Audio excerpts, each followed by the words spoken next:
Pernah nggak kamu ngerasa di akhir usia 20-an atau di awal usia 30-an atau bahkan di usia 40-an, kamu ngerasa nggak punya sebuah potensi diri, kamu bingung bakat kamu tuh apa sih sebenarnya?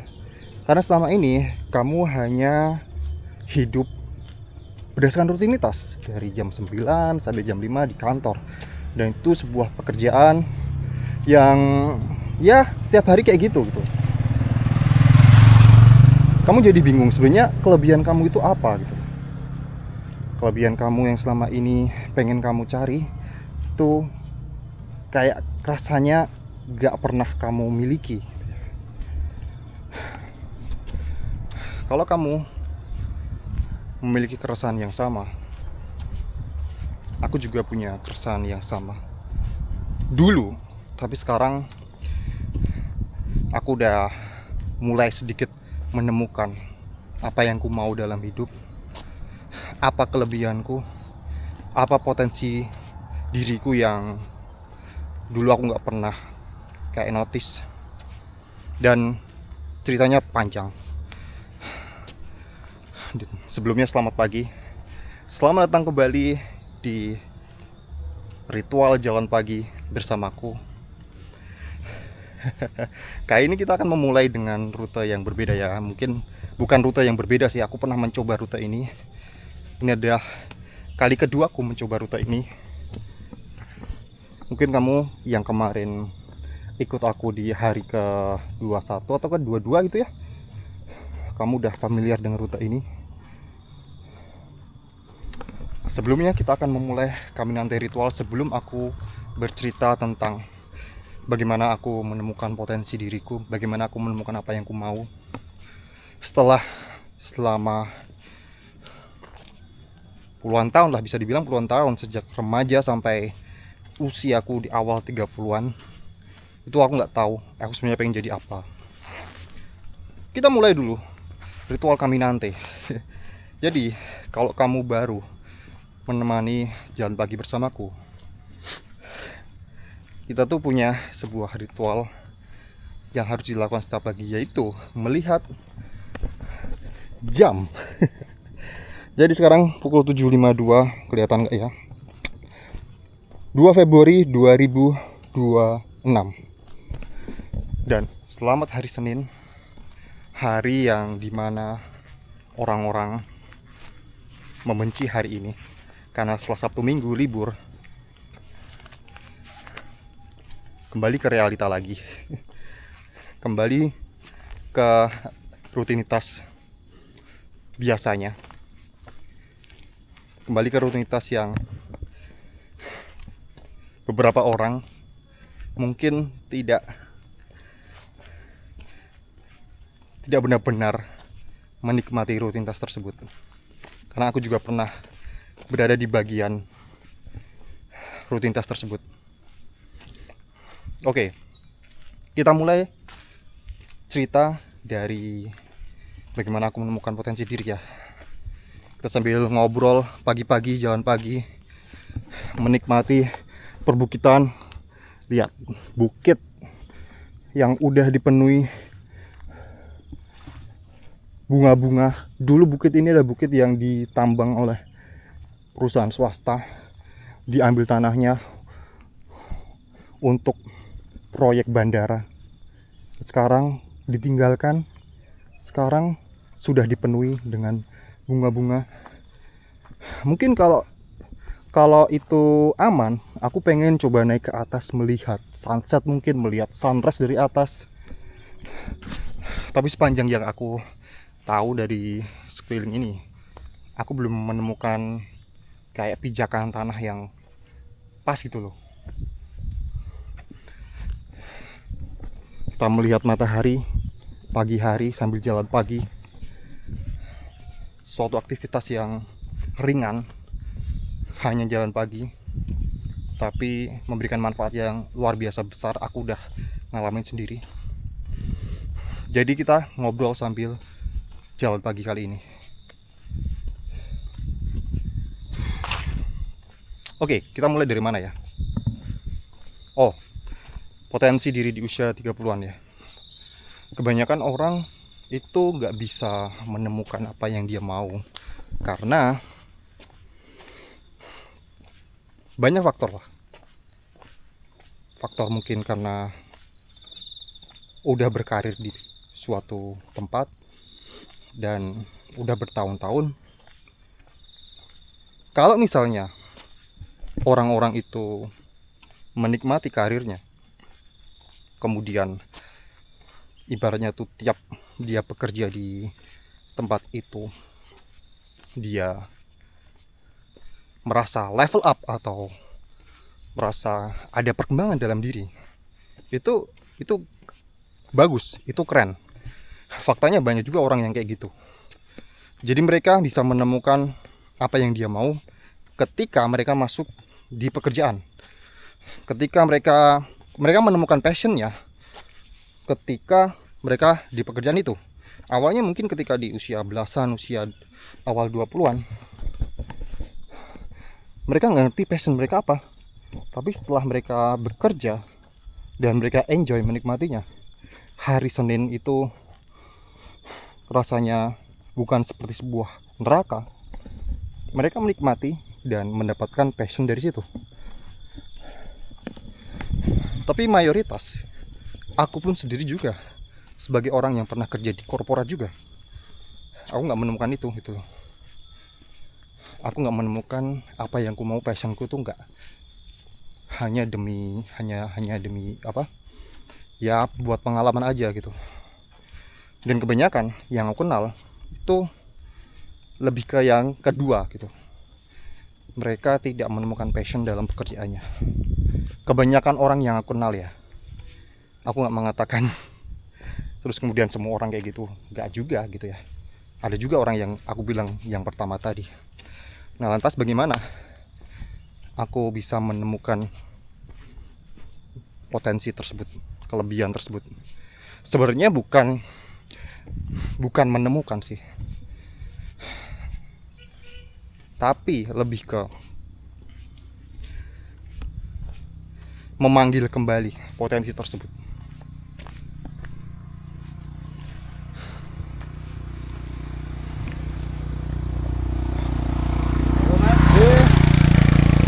Wow.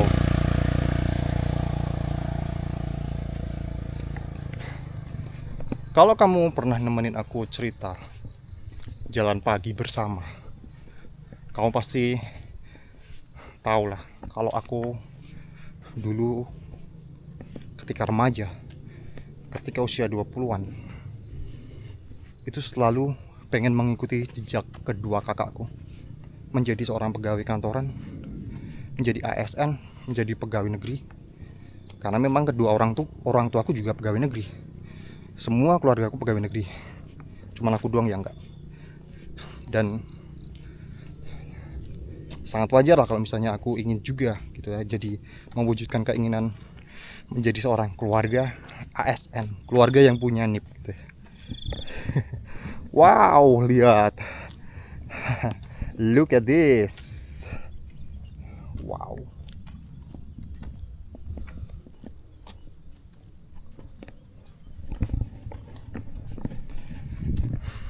Tapi semua keinginan, semua cita-cita itu nggak kesampaian gitu loh. Sampai akhirnya ya aku sempat juga kerja di pekerjaan swasta korporat gitu. Tapi pada dasarnya kalau aku pikir-pikir lagi, keinginanku, cita-citaku itu bukan sesuatu yang ingin aku benar-benar aku inginkan hanya gara-gara faktor melihat orang di sekelilingku melakukan hal seperti itu. Jadi kayak kecenderungan sebagai anak terakhir itu ya kayak follow the path lah, mengikuti jejak yang udah di semen, udah di aspal sama kedua kakakku. Nih, kamu ikut aja gitu. Tapi ternyata walaupun meskipun udah di aspal, walaupun meskipun udah di ibaratnya ya udah diberikan jalan, tapi kalau Yang kumiliki itu hanya sebuah kaki, bukan sebuah mobil, bukan sebuah motor. Ini perumpamaan ya. Ya itu bakal lambat atau bahkan nggak nyampe gitu ya. Ya bisa nyampe mungkin lama, tapi pada dasarnya mau udah ada jalannya, udah ditunjukkan jalannya gini-gini, tapi ya memang itu bukan jalanku gitu. Intinya kurang lebih kayak gitu. Dan itu cukup, keinginanku itu untuk mengikuti jejak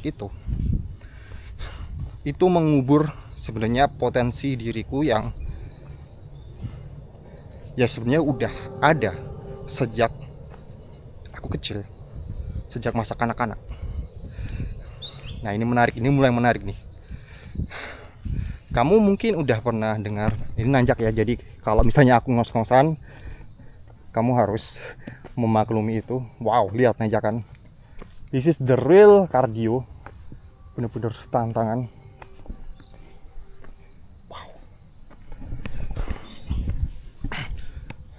Sebuah inner child atau masa kanak-kanak kita itu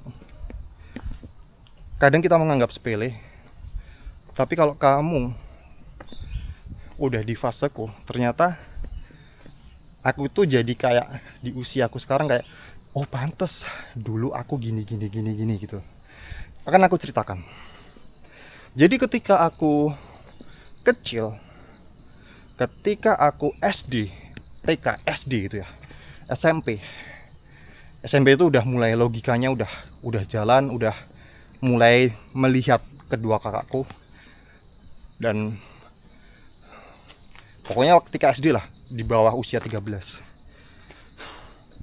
aku punya kemampuan, atau bukan kemampuan sih, ya bisa dianggap kemampuan, atau aku punya kebiasaan untuk berimajinasi, bercerita. Aku suka bercerita pada teman-temanku, dan aku suka berimajinasi. Aku suka kayak di tempat tidur, kemudian kakiku naik ke atas sambil nendang-nendangin bantal ke atas gitu. Di situ aku berimajinasi kalau aku jadi kalau aku berada di sebuah tempat, kemudian aku bertemu monster, kemudian aku memiliki pedang, aku memiliki kawan yang punya keunggulan masing-masing.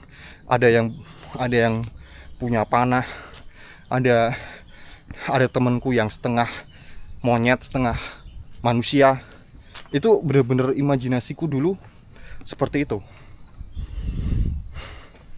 Orang tua aku pun juga tahu gitu loh, bahwa aku tuh suka membayangkan hal-hal kayak gitu. Dan apa hubungannya dengan zaman sekarang, dengan apa yang kualami sekarang?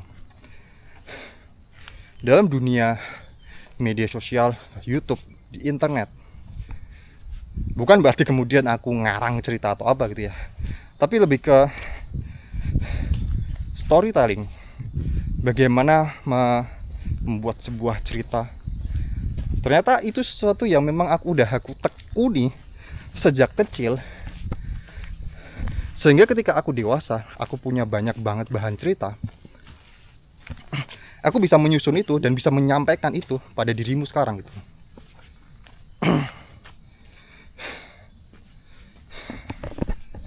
Kita lewat kuburan. Ini karena rute kedua, mungkin ini bisa aku sebut sebagai checkpoint pertama ya. Ini checkpoint pertama kita. Seperti rute yang pertama, rute yang sebelumnya juga punya checkpoint 3 checkpoint. Kita juga akan menerapkan hal yang sama di rute ini. Wow, look at this. Wow. Dan aku ngerasa itu potensiku di situ. Ketika aku mampu bercerita, aku mampu merangkai kata-kata. Dan aku kayak ketika aku mulai menekuni ilmu ini, storytelling dan berbicara public speaking, setelah aku pikir-pikir kembali, oh ternyata aku pernah melakukan hal yang sama gitu ya. di masa lalu. Waktu kecil aku adalah orang yang punya dunianya sendiri, punya kayak apa yang kulihat, film yang kulihat, kartun yang kulihat, itu selalu kubayangkan dalam kehidupanku sehari-hari. Itu potensi yang pertama. Yang kedua adalah aku dulu nggak pernah berpikir untuk bisnis, nggak pernah berpikir untuk berjualan. Ya karena ketika usia belasan, usia 20-an awal, yang kupikirkannya tadi cuman pengen jadi ASN, PNS, mengikuti jejak kedua kakakku. Ada kondangan.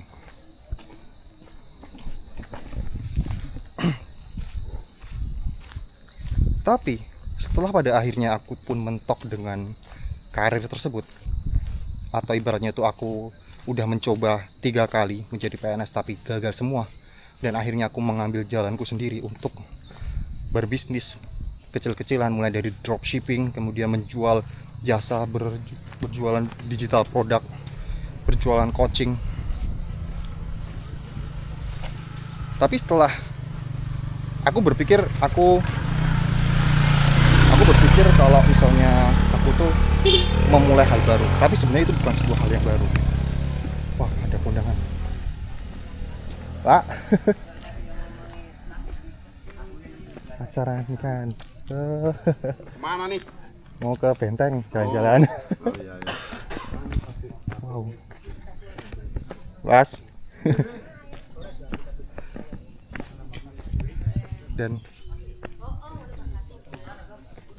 Dan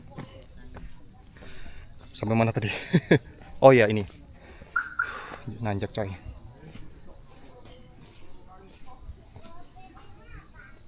Bentar, wait minute. I forgot. Oh ya, ini. Apa yang ku pikir itu sebuah hal baru, berbisnis, berjualan, ternyata itu sesuatu yang kulakukan juga ketika SD. Dan you imagine that ketika SD, orang tuaku kan guru, tapi juga mereka pernah ikut multi level ya, multi level marketing, dan ada produk-produk multi level marketing kayak mie, cookies. Aku inget mie, cookies, itu kayaknya mie, cookies, apalagi ya, yang ku ingat cuman itu. Apa yang kulakukan ketika SD?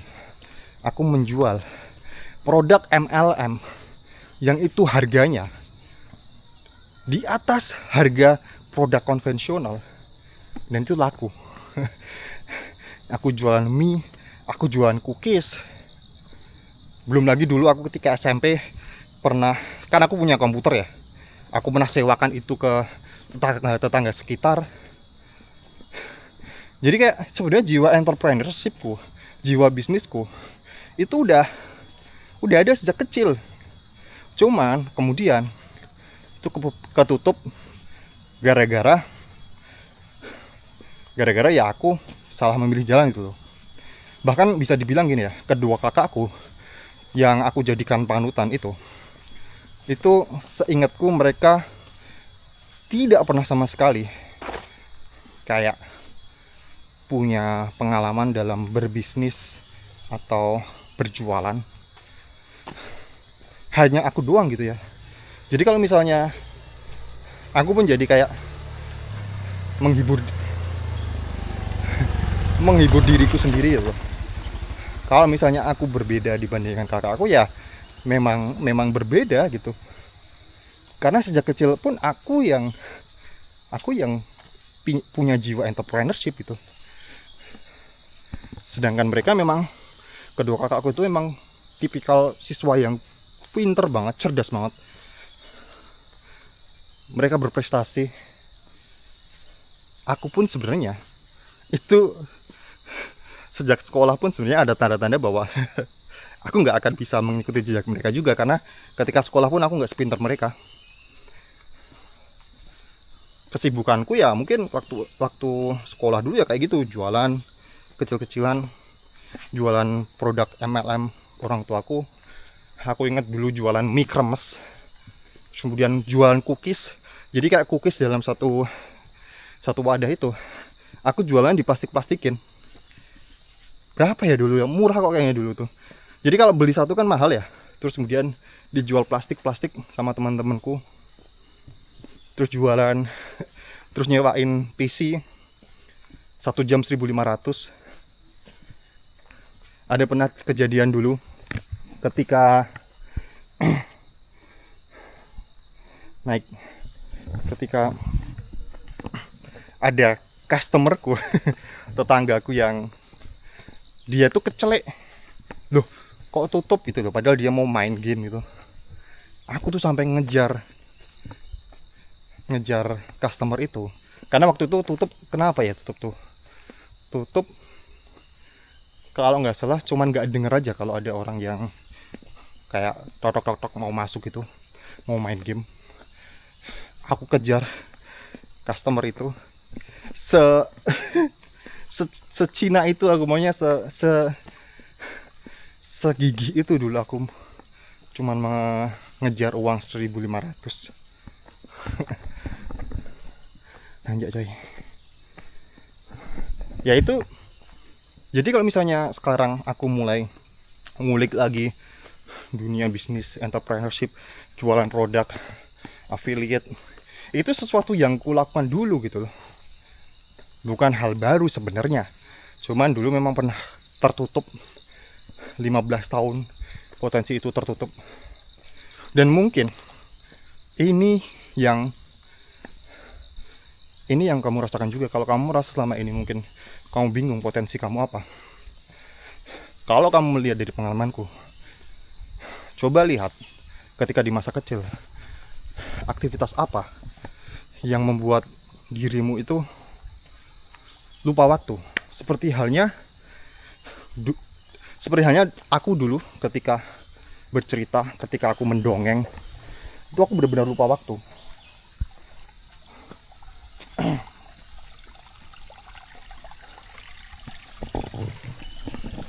Kegiatan apa yang membuat kamu tuh benar-benar enjoy menjalankan? Seperti halnya diriku yang sampai ngejar-ngejar customer, sampai ngejar-ngejar tetanggaku untuk main di situ. Karena kadang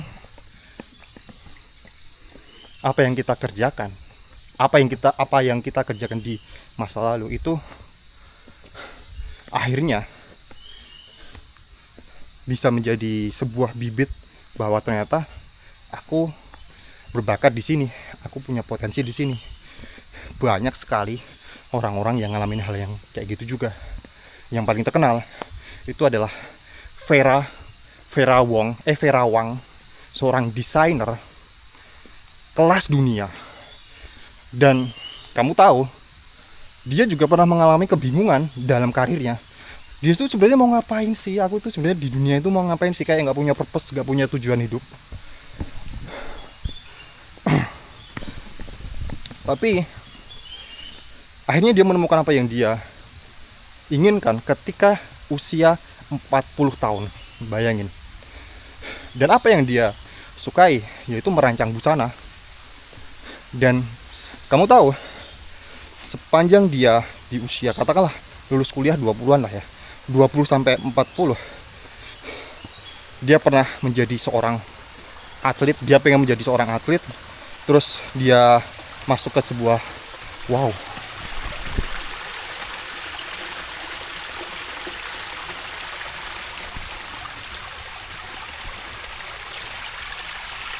seru banget ya.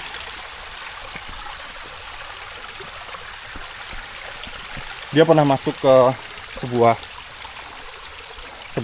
klub atlet, yaitu atlet ice skating. Tapi dia gagal masuk ke tim nasional. Pokoknya karir dia di atlet gagal lah. Terus kemudian dia move on. Dia melupakan dunia atlet. Dia move on ke menjadi seorang editor majalah Vogue. Sampai akhirnya ada suatu momen ketika dia itu ingin menikah di usia 40. Dan dia bingung mendesain bajunya. Akhirnya dia mendesain sendiri. dia mendesain sendiri kok bagus, akhirnya dia melanjutkan karir tersebut. Dan ketika diingat-ingat kembali ketika masa kecil, ketika kecil dia sering diajak oleh ibunya untuk datang ke pameran busana, ke butik-butik, ke tempat menjual baju-baju, dan dia memang menyukai yang berhubungan dengan fashion ketika kecil. Tapi kemudian ketika usia belasan, dia ke distract dengan, bukan ke distract ya, bisa bilang ke distract dengan ambisinya menjadi seorang atlet, kemudian jadi editor dalam majalah. Akhirnya sekarang dia menjadi seorang perancang busana terkenal dunia. Cerita yang sama kan yang ku alami dengan Ferawang. Jadi ya mungkin itu yang sama dengan dirimu. Kalau sekarang kamu merasa bingung mau ngapain, coba lihat masa lalu kamu. Kadang kamu tuh cuman merecall apa yang kamu senangi di masa lalu. Mungkin kamu suka main piano dulu, suka main musik, suka gambar. Dan beruntungnya di internet zaman sekarang, semua hal tersebut tuh bisa dilakukan lah gitu ya. Ya aku beruntung, kemampuan storytellingku, berceritaku itu ada wadahnya, ada tempatnya. Kemampuanku untuk berbisnis itu juga ada tempatnya dengan internet, tidak butuh modal yang banyak. Oke, kita menetapkan ini sebagai checkpoint kedua. Ya, ini checkpoint kedua, dimana kemudian kita mengakhiri perjalanan kali ini karena aku ingin turun. Jadi itu mungkin yang bisa ku ceritakan di jalan pagi sekarang. Jalan pagi besok aku akan bercerita lebih dalam tentang kenapa ada orang yang sudah bisa tahu bakatnya sejak awal. Kenapa ada orang yang baru tahu itu di akhir, atau istilahnya late bloomer dan early bloomer. Dan ini ada hubungannya juga dengan bukunya David Epstein yang berjudul Range. Tapi aku tidak akan membahas kali ini. Kita akan berjumpa lagi besok. Jangan pagi lagi kita akan ngobrol ngalor ngidul sambil olahraga. Oke? Terima kasih dan sampai jumpa di jalan pagi besok.